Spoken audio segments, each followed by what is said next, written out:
Someone said, yeah, it's clear Tyler Robinson didn't kill them and Israel did because of what Jimmy Dore said on this podcast. And I mean, in the first 5 minutes, all you got to do is watch the first 5 minutes and it's clear Tyler Robinson didn't do it. Um, so, yeah, I mean, I stand corrected. Yeah, I mean, I'm surprised that actually he's not part of Tyler Robinson's legal team. And actually, someone needs to send this episode to Tyler Robinson's legal team because I think every single point he makes here would 100% get Tyler Robinson to walk free. I don't know why the defense team and aren't listening to him. Let's go. We're going to go point by point. Well, I know for sure there's a cover-up happening because too many people are lying and too many people are saying nonsensical things that have no logic behind them. And it starts right at the FBI. It's Kash Patel. It's the idea that this again, it's a lone nut and with no real social media presence. Excellent point. Lone nut with no social media presence. Apart from Reddit, Discord, and that left wing version of Twitter, where he was part of trans things and trans thing. But that aside, he may have had Reddit and these things for social media, but no Facebook, no Instagram. I saw a statistic the other day that said every single person in the world has Facebook and Instagram. So that's weird. What, is Tyler Robinson like the only person who doesn't? Like, you try and find me someone who doesn't have Facebook or Instagram. It's like everyone has that. And worked alone. Excellent point. He definitely worked alone. Apart from all the people in his social media groups that had prior knowledge of what was going to happen, shared their prior knowledge before it happening, and then on the day Charlie Kirk died, reshared their posts from a week's months before saying, we did it, I plead the fifth. So yeah, absolutely two great points there. He's a lone person with no social media except for the Reddit, left wing Twitter, blah blah blah, and he worked alone outside of his trans crew that all seem to have prior knowledge of it before it happened. But a lone nut, definitely.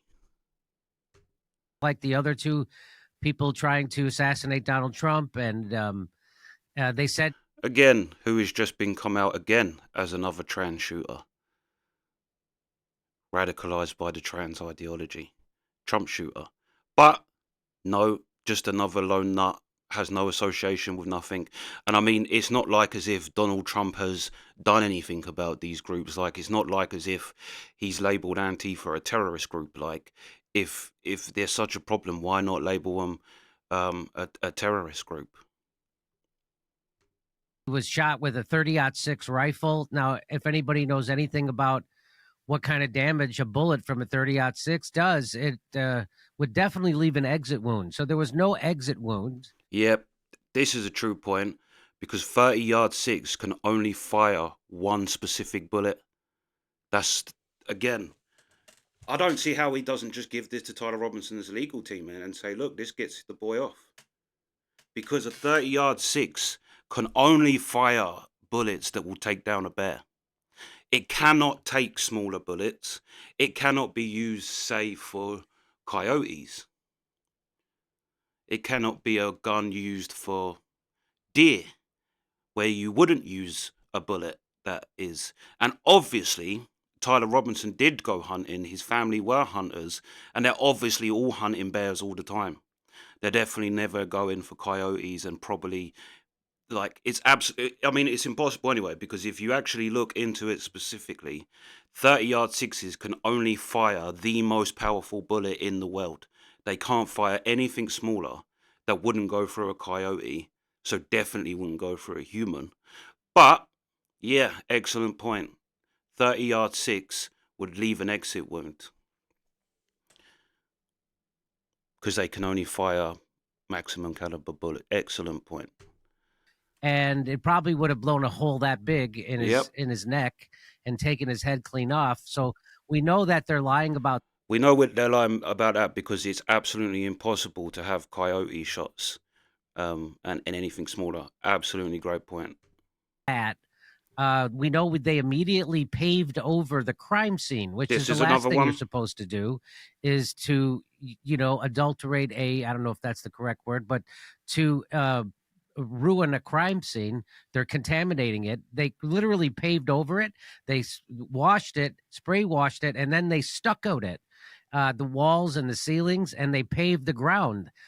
So that seems way more than a little suspicious. That seems almost criminal, because now what if that the accused shooter's defense counsel wants to go back and check something that happened at the scene? They can't, because it's all been changed. Also, Yeah, great point. Again, I think the defense team should just use that. So that once the FBI had said, we don't need this no more. Because as well, it's not where it happened, where Charlie got shot, it's not a public place. It's not, say, like a supermarket or a library. Do you know what I mean? It's like, it's somewhere where like people wouldn't be walking over it all the time anyway. Like, do you know what I mean? Like a library or like a college or a university. It's nothing like that. So actually, it would have been perfectly preserved anyway, because literally nobody would have walked there because it's not a public place. So he's absolutely right. What if, so like you have this not public place where absolutely no one's going to walk over it constantly the second the FBI opens it up, and then they do building work. Again, all the legal team has to do is say, we wanted to go back there to get evidence, and they paved all over it. It's like it's perfect, because like, say for example, if you kill someone, if I killed someone and the police come in and they find a knife, it's got my fingerprints and it's got the blood on the blade. If they got like evidence like that, like real solid evidence, of course my house needs to not be touched until I get sentenced. Because even though they've got that, what if they need to come back and dust my stairs or something? Again, I think that's another great point. I think all of these points so far, I mean, all of these points individually completely ruin the case. And I think, yeah, someone needs to send this, because Jimmy Dore missed his calling in life. He should have been a detective, a lawyer or something. Do you know what I mean? I mean, that's unbelievable. the idea that they don't have a clear picture of this kid. The picture they released was AI generated or AI enhanced, and nobody can explain how he got that rifle up onto the roof and then This is a great point. assembled it, took the shot, then unassembled it, deassembled it, stuck it in his backpack. Well, it wouldn't fit in his backpack. Yep. Well, he put a towel over it. You mean he had a rifle that was in two pieces, and he had a towel, and he jumped down off the top of a roof of a building, What? and it just, none of it makes sense. No. Plus the place. Excellent point again, and I'm actually going to prove him right by actually having the footage. Wait there. So this should prove him right even more, because it's the whole, oh, well, he had it in a towel. I mean, it's highly ridiculous to say something like that, because you can see here, he definitely doesn't have a towel in his hand. Right? Ready? There's definitely not something in his hand long. There's, oh, what's that in his hand? Could it be he didn't disassemble the gun and reassemble the gun and then disassemble the gun and it wouldn't fit in his backpack because it's actually in his hand? Now let's wait. Oh, he's getting down. He's getting down. It looks like he dropped something there. Did you see? It looks like he dropped something. Picks it up. Runs. Right, is it ready? Let's see again. You can see he's on there. He's got something in his. Oh, what's that? Oh! What the hell is that in his hand? Could it be a not disassembled rifle? Oh, I don't know. Probably not. Who am I going to believe? My lying eyes or Jimmy Dore? And he gets down, and then hold on. We want to see him run off now, because when he runs off, it's clear he's not holding something down. Look. Oh, he's not holding something there that's obviously long, that he's having to hold down and run funny. Look, oh, what the hell?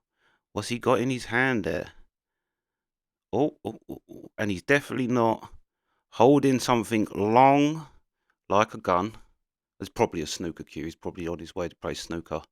He just jumps off the roof before he goes. Definitely not got something in his hand. Oh, yeah. He's definitely not holding something down. Definitely not. There's definitely not something on his that he's holding to his left, which is long, and he's trying to conceal by a towel. What a ridiculous thing to say. He's definitely not. We want to go back. We'll go back to the roof drop.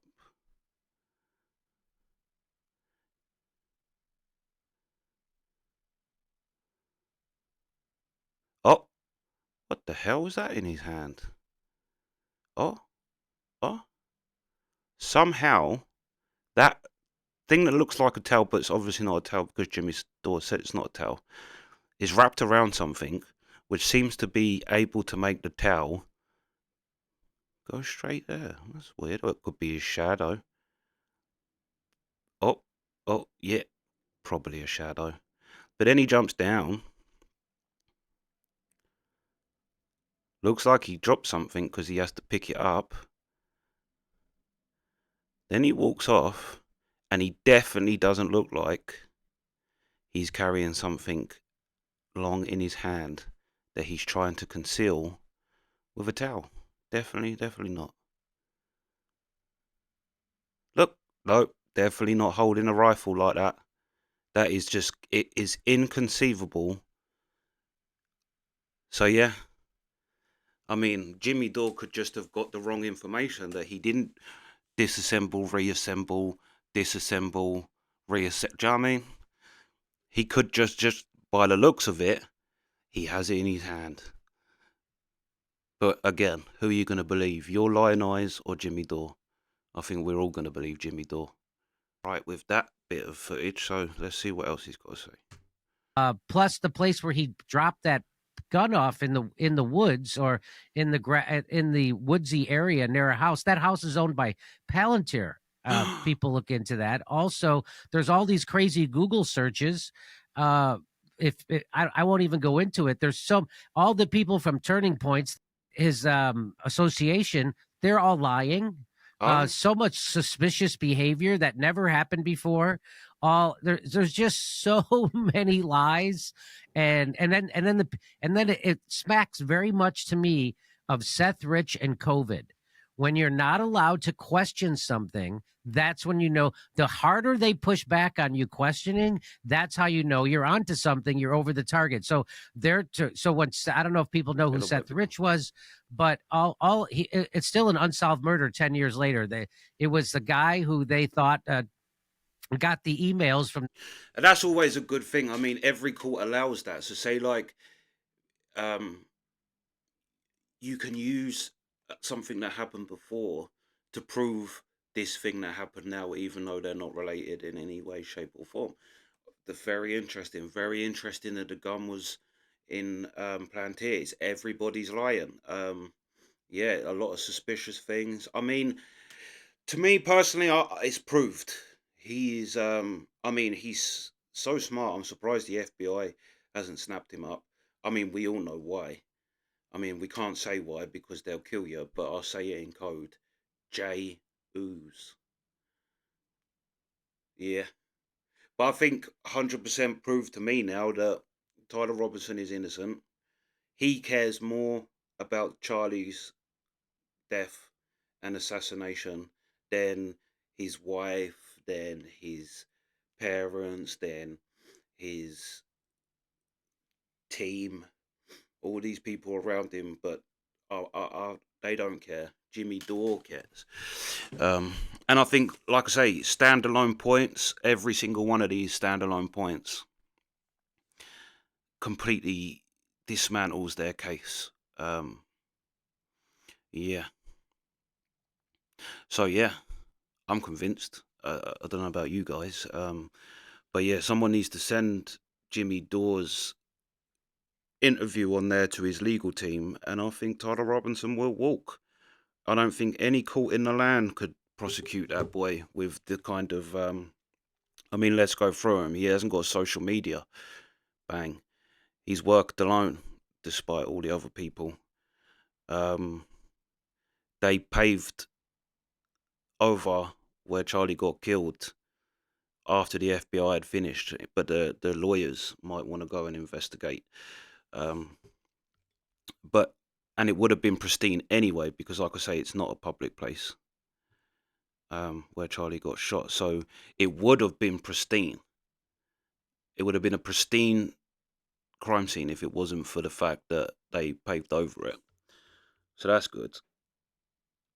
I mean, the gun on Plantier thing, that's suspicious. I mean, I proved him right with the whole he put it in his backpack, he reassembled, disassembled. I mean, it just doesn't make sense. I mean, and I think you saw from the video, it's clear that he absolutely wasn't carrying something long in his hand and running funny because of it. Yeah, I'm proved. I'm convinced. Like I say, send this to the legal team, and I think Tyler will walk. But yeah, I mean, obviously you won't, because it's an FBI cover up, and yeah. But yeah, that's the video. Sweet.